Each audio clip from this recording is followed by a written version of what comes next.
CJB는 며칠 전 관계기관의 외면 속에 병원이 모든 걸 떠안는 불법 체류자들의 의료 현실을 보도해드린 적이 있습니다. 저희가 후속 취재를 해봤는데 충북대 병원에는 비슷한 사례가 또 있었습니다.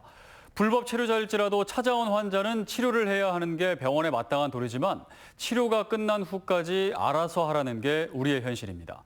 진기훈 기자입니다.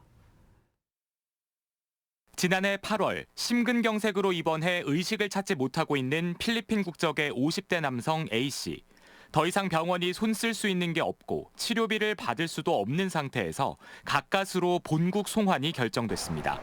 지자체, 법무부 등 관련 기관의 외면 속에 병원은 1년 가까이 소가리를 해야 했습니다.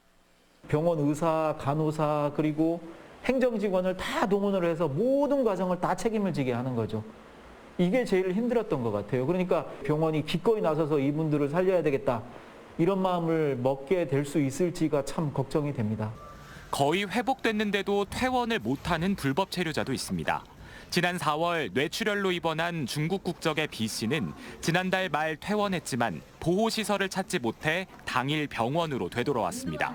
본국 송환도 문의했지만 범죄 혐의가 없다는 이유로 경찰도 법무부도 나서지 않았습니다. 지자체, 경찰, 출입국관에서 모두 책임이 없다고 떠밀고 있는 상황입니다. 또한 이 환자분 때문에 입원하지 못하는 다른 충북의 응급 환자들이 고스란히 피해를 떠나는 상황이기 때문에 지난 4월 기준 국내 외국인 중 불법 체류자 비율은 19.7%로 통계 작성 이후 최고치를 기록했습니다. 외국인 노동자가 꼭 필요한 곳에는 체류 자격을 부여해 고용과 의료보험 문제의 제도권 편입 방안을 논의할 때가 됐다는 게 현장의 목소리입니다. 법적으로, 제도적으로 보호받지 못하는 입장에 있다. 그래서 결과적으로 업주가 어떤 사항이 벌어졌을 때 그 고용주는 모든 책임을 져야 되는 그런 상황입니다. 지자체의 적극적인 역할도 필요합니다. 충북에는 외국인 노동자에게 의료비를 지원하는 사업이 있지만 한 해 예산이 280만 원에 불과합니다.